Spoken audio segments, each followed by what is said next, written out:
But like, what is a man? Go ahead, I'll give you a second to define it. Because I hate to break it to you, but there's not one specific characteristic or physical feature that is unique to men. And no, I'm not talking about biological males for the people who are dense in the brain. Men. Let me guess, your description of men is someone who's strong and dominant and a leader. Yeah, that can describe literally anybody.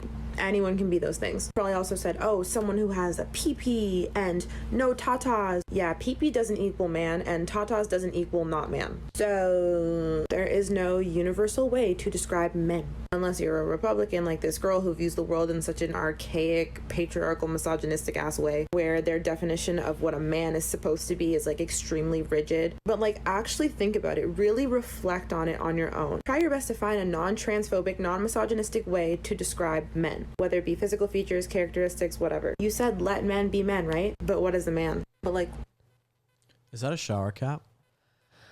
No, it's a silk wrap for your hair. It's a black girl thing. Oh, thought she just got Leave it to Will to make that the immediate response. It's also a black man thing. Yeah.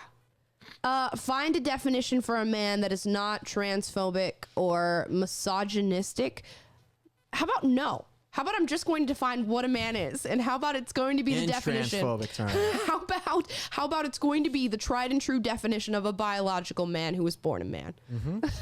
They want to shame you into saying, "Oh, these things that make a man are actually transphobic or misogynist to say." In reality, they're not. That's just not the at truth. all. The truth is not misogynist. The truth is not transphobic. The truth might hurt, but that doesn't matter. That's what the truth is. Yeah. Okay? If that's what it is, if a man has a penis and you're offended by that, that's not my fault that you're offended. That's your fault. Yeah, instead of, I don't know, using the definition of man that has been the concrete, objective definition for thousands of years, bend your definition to the whims of my delusional reality that accepts that women can now identify as men, and you change the definition of the word, and you find something.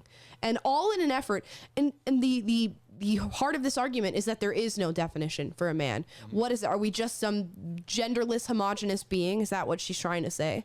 We're all just a bunch of androgynous souls living throughout the world who just happen to have penises. Yep, who are boys one day, but girls the next day, and maybe the next day after that you are nothingness. You are simply a non-binary individual. Mm-hmm. You are a blob that can be molded into whatever it is that you like. Yep.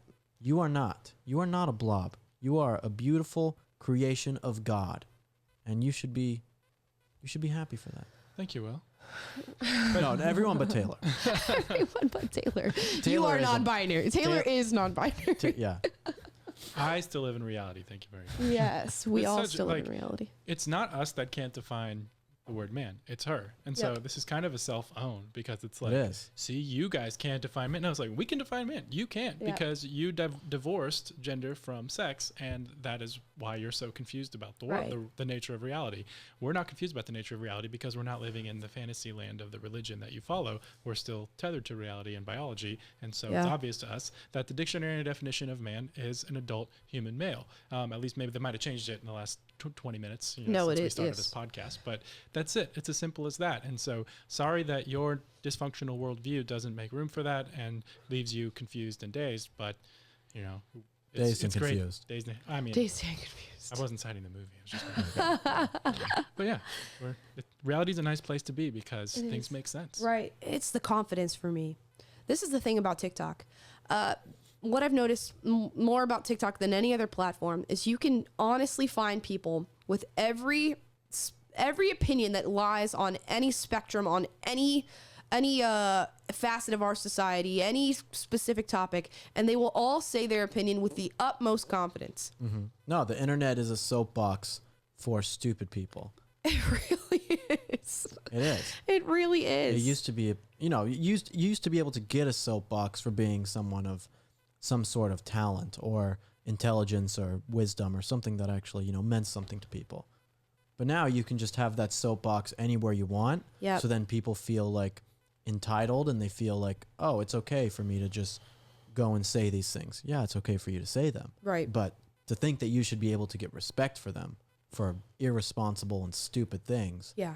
They don't work together. No research, no nothing. Just a thought comes into your brain and you go, I'm going to take my iPhone out and I'm going to share this thought with the world while saying it as confidently as I possibly can and influencing impressionable young people who find my content. And that's fine, but have some humility about it. If you're going to have an idea that is totally against the grain, that is different, like have some humility and say, I would love to talk to someone about this and like maybe we could figure it out. Like not like just, here's what it is. And if you don't agree with it, you're a transphobic misogynist. Right. It's like have a little humility about it. People don't have humility anymore. No. Here's our last TikTok for TikTok I have to Tuesday. teach it to everyone. Yeah.